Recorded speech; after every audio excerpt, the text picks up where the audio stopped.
நம்பி நம்பி நம்பி அவங்கள்ட்ட எல்லா விஷயம் சொல்லல. அவங்க அதை வாங்கிட்டு போய் அவங்களுடைய ஓனர்கிட்ட அல்லது உங்களுடைய மேலதிகாரிகிட்ட சொல்லி நீங்கள் சொன்னதை அப்படியே காப்பி அடிக்காமல் இன்னும் கொஞ்சம் எக்ஸ்ட்ரா பிட்டு அடித்து காப்பி அடிக்கும். இங்கே தலையும் தெரியாமல் வாழும் தெரியாமல் நீங்கள் போய் தலையிட்டீங்கன்னு வச்சுக்கோங்களேன், கடைசியாக உங்கள் மேலே பழியை போட்டு அவங்க தப்பு. இவர்னா ஓகே தான், இவர் சொன்னால் ஓகே தான் அப்படின்னு இனிமேல் தான் அவங்கள சொல்ல போகிறாங்க. இந்த கேது இருக்கிறதுனால ஒரு அழுத்தம் இருந்துச்சு, நான் இல்லைன்னே சொல்கிறேன். ஆனால் இருந்தாலும் அதை சரி செய்வதற்கான வாய்ப்பு இந்த மாதத்திலிருந்து படிப்படியாக உங்களுக்கு கிரகங்கள் கொடுக்கும் என்பது உண்மை. ப்ரோவை பக்தி நேர்கள் அனைவருக்கும் எனது இனிய வணக்கம். நான் உங்கள் வாழ்க நலமுடன் ஜோதிடர் டிஜே சுந்தரபான். இந்த ஜூலை மாதத்தில் கிரகங்களுடைய அமைப்பை ஃபஸ்ட்டு நம்ம தெரிஞ்சுக்கணும். நம்முடைய மேசராசிக்கு அதிபதியான செவ்வாய் ரிஷப ராசியில் அமர்ந்திருப்பார் ஸ்டார்டிங்கில். அதே போல் பார்த்திங்கன்னா நம்மளுடைய மிதுன ராசியில் சூரிய பகவான் கிட்டத்தட்ட ஒரு 16ஆம் தேதி வரையும் சூரிய பகவான் எங்கே இருப்பார்னா மிதுன ராசி இருப்பார். 16ஆம் தேதிக்கு மேலே அவர் கடக ராசிக்குள்ளே பயணிப்பார். அதே போல் கடக ராசியில் பார்த்திங்கன்னா புதன் பகவான், அதே போல் ஆரம்பத்தில் குரு பகவான், நம்ம குரு பயிற்சி தான் உங்களுக்கு ஜூன் மாதமே ஸ்டார்ட் ஆகிடுச்சுல. ஸோ அப்போ குரு பகவான் ஆல்ரெடி உட்காந்துருப்பார். கூடவே பார்த்திங்கன்னா ஸ்டார்டிங்கில் அந்த 1ஆம் தேதி ஃபுல்லாக 2ஆம் தேதிக்கு மேலே சுக்கிரன் என்ன பண்ணுவார், கடகத்தை விட்டு சிம்மத்துக்கு வந்துடுவார். ஓகேவா, சுக்கிரனுடைய செயல்பாடு அப்படியே 2ஆம் தேதிக்கு மேலே ஸோ அப்படியே கீழே சிம்மத்துக்கு வந்துடும். அப்போ சிம்மத்தில் யார் இருக்கா அப்படின்னா கேது பகவான் ஆல்ரெடி அமர்ந்து. அதே போல் சிம்மத்தில் கேது, கும்பத்தில் ராகு, அதே போல் மீனத்தில் சனி பகவான்.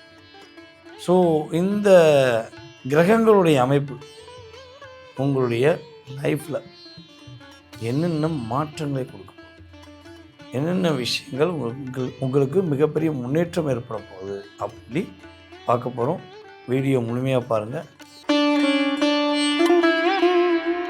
சிம்ம ராசி என்பவர்களுக்கு இந்த ஜூலை மாதத்தில் கோச்சார கிரகங்கள் கொடுக்கின்ற நன்மைகள் என்னென்ன மாற்றங்களை கிரகங்கள் உங்களுக்கு கொடுக்க ரெடியாக இருக்காங்க அப்படின்னா, ஏற்கனவே கேது பகவான் ராசிக்குள்ளே இருக்கார், அதெல்லாம் எந்த மாற்றம் கிடையாது.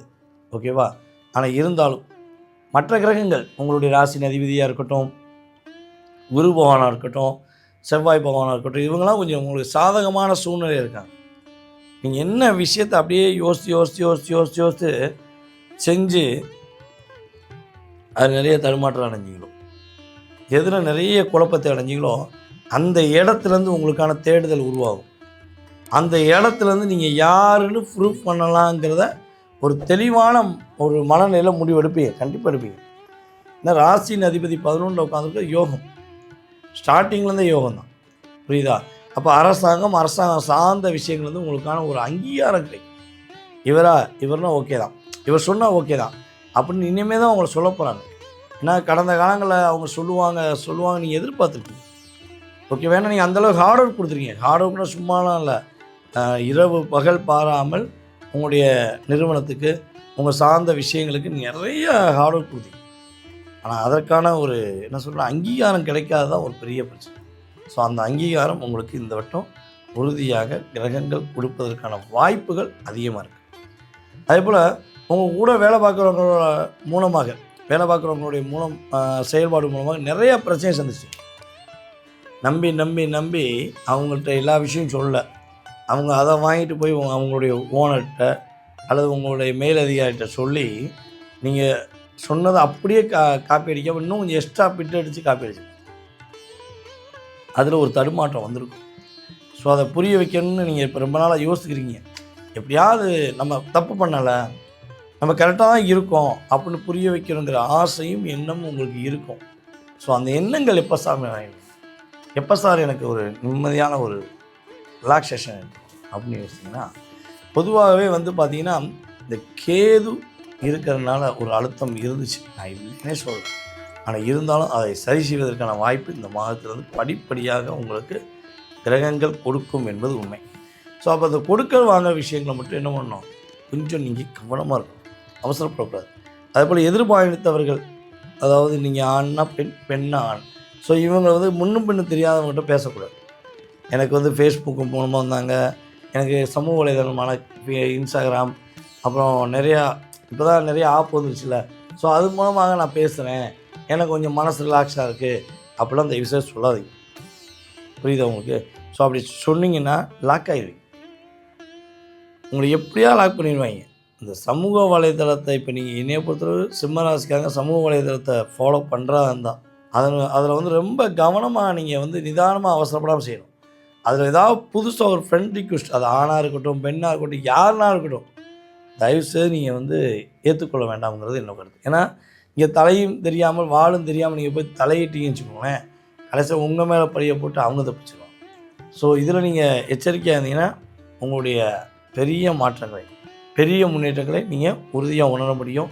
அதேபோல் வியாபார பெருமக்களுக்கு வியாபாரத்தில் நல்ல ஒரு லாபம், இரட்டிப்பான லாபம்னு சொல்லலாம். சார் நான் வந்து ஒரு 50,000 எதிர்பார்த்தேன் சார், 3 லட்சம் வந்துருச்சு. சார் நான் 3 லட்ச ரூபா எதிர்பார்த்தேன், 25 லட்சம் வந்துருச்சு. ஸோ இப்படி 10 மடங்கு 5 மடங்கு அப்படின்னு உங்களுடைய கர்மா அடிப்படையில், உங்களுடைய சுயத்தில் உள்ள கிரகத்துடைய கர்மா அடிப்படையில் தான் இதை வந்து நம்ம நிர்ணயம் பண்ண முடியும். புரியுதா உங்களுக்கு? ஸோ அதன்படி உங்களுடைய லைஃப்பில் பொருளாதாரம் இல்லாத வாழ்க்கை என்பது இனிமேல் கிடையாது. பொருளாதாரம் நல்லாயிருக்கும். பொருளாதாரத்தில் உள்ள பிரச்சனைகளை சரி செய்வதற்கான வாய்ப்புகள், சூழ்நிலைகள் கிரகம் உங்களுக்கு என்ன பண்ணுது, வலிமையாக கொடுக்குது. நீங்கள் இதை சரியாக பயன்படுத்திக்கணும். அசால்ட்டாக இருக்கக்கூடாது. நீங்கள் எப்போயுமே உங்களுக்கு ஒரு பாலிசி இருக்கும், விட்டு பார்த்துக்கலாம் அப்படிம்பீங்க. என்னையும் அப்படி பார்த்துக்கலாம், அதெல்லாம் பார்த்துக்கிறேன் விடு, நீ போயிட்டு வா அப்படிம்பீங்க. ஆனால் நீங்கள் அவ்வளோ சீக்கிரம் அந்த பிரச்சனையை ஃபேஸ் பண்ணக்கூடிய சூழ்நிலை கிடையாது. ஏன்னா இப்போ உள்ள கேது உள்ளே உட்காந்துருக்காங்க. இல்லைனா நீ தட்டி தூக்கிடுவீங்க, உட்காந்த இடத்துல ஃபோன் அடித்து முடிச்சு விட்ருவீங்க. இருந்தாலும் கிரகநிலைகள் சரியில்லாத காரணத்தினால கொஞ்சம் நிதானமாக பொறுமையாக கொண்டு போயிட்டீங்கன்னா டிசம்பருக்கு அப்புறம் கேது உங்களை விட்டு கடந்த பிறகு யோகம் முன்னேற்றம் என்பது கிரக ரீதியாக ஏற்படக்கூடிய வாய்ப்பு அதிகமாக இருக்குது. நீங்கள் இவ்வளோ நேரம் பொறுமையாக பார்த்தது கோச்சார கிரகங்கள் ரீதியாக ஜூலை மாதத்தில் உங்களுக்கு ஏற்பட போகின்ற மாற்றங்கள், உங்களுக்கு ஏற்பட போகின்ற முன்னேற்றங்கள். ஸோ இது வந்து ஒரு பொது பலன் தான், நான் தெளிவாக சொல்லிடுறேன். ஏன்னா நம்மளை வீடியோ ஃபுல்லாக பார்த்து புரிஞ்சுக்கிட்டவங்களுக்கு நான் சொல்கிறது பெரிய விஷயமாக தோணுது. ஏன்னா சார் சொல்லிட்டார்ல அப்படின்னு தெரியும். சில பேர்லாம் என்ன பண்ணுவாங்கன்னா, நீங்கள் ஆகோனீங்க ஓஹோனாங்க அப்படின்னீங்க எப்படின்னீங்க அப்படின்லாம் எனக்கு நடக்கலையே அப்படின்னு சில விஷயங்கள் கேட்காது. நான் சொல்லக்கூடிய விஷயங்களை நல்லா கவனமாக கேளுங்க. ஸோ இது வந்து உங்களுடைய ராசிக்கான பொது பலன். இந்த பொது பலனானது உங்களுக்கு 20-30% உறுதியாக என்ன பண்ணும், உங்களை செயல்படுத்தும். ஸோ இதை தாண்டி உங்களுடைய எதிர்காலம் சம்மந்தப்பட்ட கேள்விகள் இருக்கலாம். உங்களுக்கு இந்த விஷயம் என்னை விட்டு கடந்து போயிட்டால் நான் சூப்பராக இருப்பேன் அப்படின்னு கூட நீங்கள் நினைக்கலாம். சொந்த தொழில் தொடங்கலாமா, இல்லை வேலைக்கு தான் போகணுமா அப்படிங்கிற கேள்வி கூட நீங்கள் வைக்கலாம். ஸோ இந்த ஒவ்வொரு கேள்விகளுக்கும் சரியான பதிலை நீங்கள் தெரிஞ்சுக்கணுன்னு ஆசைப்பட்டீங்கன்னா, கிரக ரீதியாக நீங்கள் வந்து முழுமையாக புரிஞ்சுக்கணுன்னு ஆசைப்பட்டீங்கன்னா, நீங்கள் என்ன பண்ணணும்னா, நம்ம கீழே உள்ள வாட்ஸ்அப் நம்பர், ஒரு நம்பர் போட்டிருக்கோம்ல, இந்த நம்பருக்கு உங்களுடைய பெயர், பிறந்த தேதி, மாதம், வருடம், நேரம், எந்த ஊரில் பிறந்தீங்க, எந்த நாட்டில் பிறந்தீங்க, எனக்கு அது ரொம்ப ரொம்ப முக்கியம். நீங்கள் எந்த நாட்டில் இருக்கீங்க, எந்த நாட்டில் பிறந்தீங்கிறது முக்கியம். ஏன்னா இப்போ வந்து பார்த்திங்கன்னா நமக்கு எல்லா நாடுகள்லேருந்தும் கால்ஸ் வந்து இருக்குது. நம்ம இந்தியாவிலேருந்து தான் ஜாதகம் பார்க்காங்க, தமிழ்நாட்டிலேருந்து தான் ஜாதகம் பார்க்குறாங்க. ஸோ அப்படிலாம் இல்லை. நம்ம யூடியூப் சேனல் வந்து எல்லாம் எனக்கு என்னுடைய கான்டாக்ட் லிஸ்ட்டில் அதிகமாக இருக்கிறதே நம்மளுடைய தமிழ்நாட்டில் பிறந்து, இந்தியாவில் பிறந்து, வெளிநாட்டில் வாழக்கூடிய தமிழர்கள் எத்தனை பேர் இருக்காங்க. அப்புறம் அதே தமிழ் பேச தெரிஞ்சு இப்போ தாய்மொழியாக அங்கே ஏற்றுக்கொண்டு அங்கே உள்ள தாய்மொழியை கற்றுக்கொண்டு வாழக்கூடியவங்களும் நம்ம நிறைய கான்டாக்ட் பண்ணுறோம். ஸோ இப்படிப்பட்ட நிலையில் நீங்கள் எந்த நாட்டில் இருந்து பேசுகிறீங்கன்னு தெரிஞ்சால் தான் உங்களுக்கான அப்பாயின்மெண்ட் டைம் கரெக்டாக கொடுக்க முடியும். ஓகேவா? ஸோ மறக்காமல் என்ன பண்ணுங்கள், கமெண்ட்ஸ் கொடுங்க, மறக்காமல் உங்கள் டீட்டெயில்ஸ் அனுப்புங்க, உங்களுடைய ஃபுல் டீட்டெயில்ஸ் நீங்கள் தெரிஞ்சுக்கலாம். ஓகே? ஸோ என்னுடைய அன்பான வேண்டுகோள் என்ன, நீங்கள் இந்த வீடியோ நீங்கள் மட்டும் பார்த்தது மட்டும் போதாமல் உங்களுடைய நண்பர்களுக்கு, உங்களுடைய உறவினர்களுக்கு எல்லாருக்கும் நம்ம வீடியோவை ஷேர் பண்ணுங்கள். அதே போல் ரொம்ப கேர் பண்ணுங்கள்.